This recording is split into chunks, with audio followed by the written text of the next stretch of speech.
Welcome back to Gold and Blue, dude, everybody. Appreciate you stopping by, and hopefully you hit that like and subscribe button, because on this channel, I do videos every single day. Most of the time it's college football, but now that college basketball is starting to roll around, I'll do some college basketball videos as well. And even if you don't like it and you just want to make fun of me and tell me what I did wrong, that's fine too. On this video, I'm going to talk about teams that came out of nowhere, both for the good and the bad, in the top 6 conferences of college football. So I'm not counting the Mountain West or the MAC or Conference USA or Sun Belt. Maybe I'll do a separate video for that. But for this video, it's just going to be for the AAC, the ACC, the Pac-12, the Big 12, the Big 10, and the SEC. These are teams that we either thought were going to do really, really good and they ended up flopping, or we thought they were going to be terrible and they ended up doing great. First, let's start off with the AAC. And no, I'm not counting Cincinnati, because we expected Cincinnati to be great.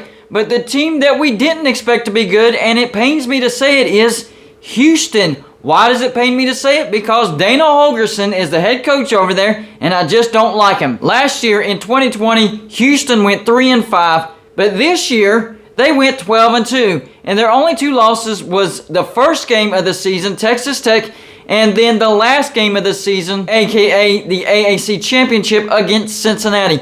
They even beat an SEC team in Auburn in the Birmingham Bowl 17-13. So congratulations, Houston fans. I don't like Houston because of your coach, but maybe he'll move on here the next few years. Unless y'all keep doing what you're doing right now, then you're stuck with him for a while. God help you. And now it's time for the bad team of the AAC that I really didn't expect, and that's Tulane. Last year they went 6-6, and then this year they started off the season by competing at a high level at number 2 Oklahoma, only losing 40-35, and they competed against a pretty good UAB 28-21 in the loss, but they finished the season 2-10. So they spiraled out of control and ended up with a nightmare of a season. Moving on to the ACC.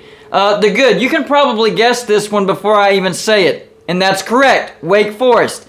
They finished the season 11-3, and they won the ACC Atlantic. Their losses, Clemson, Pitt, and then North Carolina. In 2020, they went 4-5. I thought Wake Forest would have a little bit better of a season, maybe a chance to get to a bowl.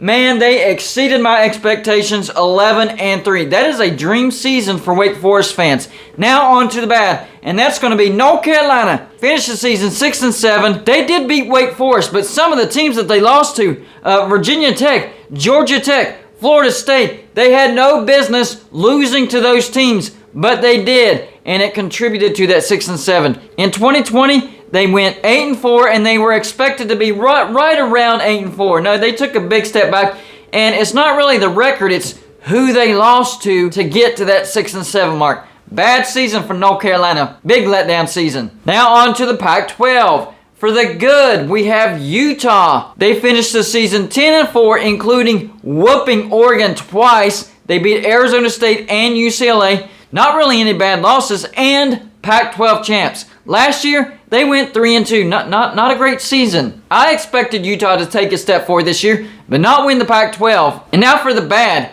USC, the Trojans, they finished the season a horrific 4-8. Their only wins were against San Jose State, Washington State, Colorado, and Arizona. In 2020, USC went 5-1. They were expected to win the Pac-12 South this year. Nowhere close. Nowhere close. And they fired their head coach. So this was a season to forget if you're a Trojans fan. Now on to the Big 12 for the good. Baylor. My gosh, they came out of nowhere. They finished the season 12-2. Big 12 champs. Their only losses were to Oklahoma State and a head-scratching loss to TCU. That probably knocked them out of the playoff race. In 2020, they finished 2-7. Man, this is what West Virginia is hoping for. But instead, we're kind of taking steps backward. But we did recruit at a high level, so maybe we can take that step forward next year. Baylor has a great coach for them, though. And now for the bad. You already know. Texas finished the season 5-7. They lost to Kansas during a 5-game losing streak. In 2020, Tom Herman led Texas to 7-3. That wasn't good enough, so they took on Steve Sarkisian, and he starts out 5-7. It's truly horns down season right now for Texas. Now on to the Big Ten for the good. There were 2 teams that I could have went for, and that's first Michigan. They had a bounce-back season, won the Big Ten, got to the playoffs. But I think the team that had an even bigger bounce-back season was Michigan State. They finished the season 11-2. They actually beat Michigan, and they only lost to Purdue and Ohio State. In 2020, they went 2-5. Completely shocked me. I think I had Michigan State going like either 4-8, 5-7. Not anything great. Surprised the heck out of me. So good job, Michigan State. Now for the bad. Indiana. Now, usually this wouldn't matter because Indiana's not known to be a good football team. But in 2020, they went 6-2 and had high expectations for this year. Didn't happen. They went a miserable 2-10. Their only wins, Idaho and Western Kentucky. That's it. Didn't win a single game in the Big Ten. So you talk about a letdown team. Indiana was a massive letdown team in 2021. But they are winning the transfer portal. And you got to take into consideration that they had the #1 toughest schedule in the nation. Personally, I think it's Arkansas. But according to the statistics, it is Indiana with the toughest schedule from last year. Now on to the SEC. For the good. There's a lot of teams you could go with. You can go with Tennessee. You can go with South Carolina. I'm going with Kentucky because they proved me right. Kentucky finished the season with double-digit wins. That's 10-3. Their only 3 losses were actually during a 3-game losing streak. Georgia, Mississippi State, and Tennessee. And in 2020, they finished 5-6.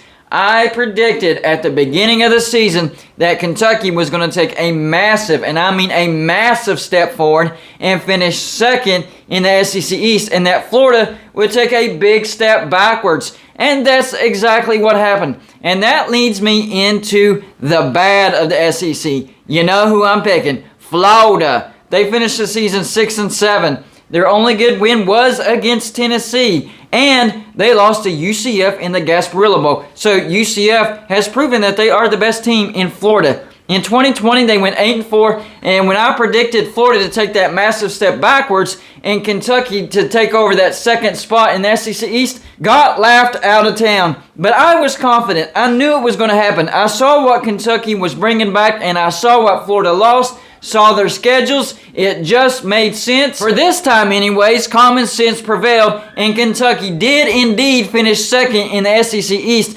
and Florida slid way down in the SEC East. Not a good year for the Florida Gators. I tried to warn you, especially when you extended Dan Mullen. What were you thinking? And now, less than a year later, he's gone. Tried to warn you. You wasted money. And you did get Billy Napier out of it, so that's a good deal. But still, a lot of money flushed down the toilet. Y'all let me know what you think about this video. Do you think I got the right teams in the good and the right teams in the bad? Let me know in the comments section. That's all I got for you for this show. Like and subscribe if you haven't already. And I'll see you on my next show.